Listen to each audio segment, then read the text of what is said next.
ஆமா, நீங்க யாரு? இந்த ஆத்துக்குள்ள இருந்து வராள்? நான் யாருங்கிறது முக்கியம் இல்ல.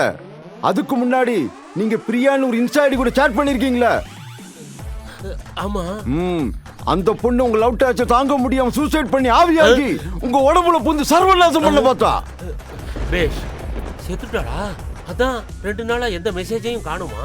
என் உடம்புக்குள்ள எதுக்காக பூந்தா? இப்போ நான் என்ன பண்றது? அந்த சைத்தான் உங்க உடம்ப விட்டு போகணும் தான் இந்த துணியை அவங்க மேல போட்டேன். அப்படியா?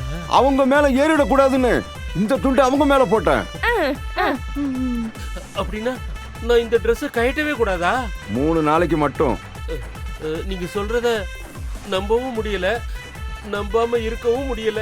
பகவானே, என்னை ஏன் இப்படி சோதிக்கிற? இப்ப நான் என்ன பண்றது? நீங்க எப்படி வேணாலும் நினைச்சுக்கோங்க, அந்த சைத்தான் மறுபடியும் உடம்புல வரக்கூடாதுன்னா இந்த துணியை நீங்க கழட்ட கூடாது. இதுக்கு வேற வழியே இல்லையா? நீங்க உங்களை பத்திரமா பாத்துக்கோங்க.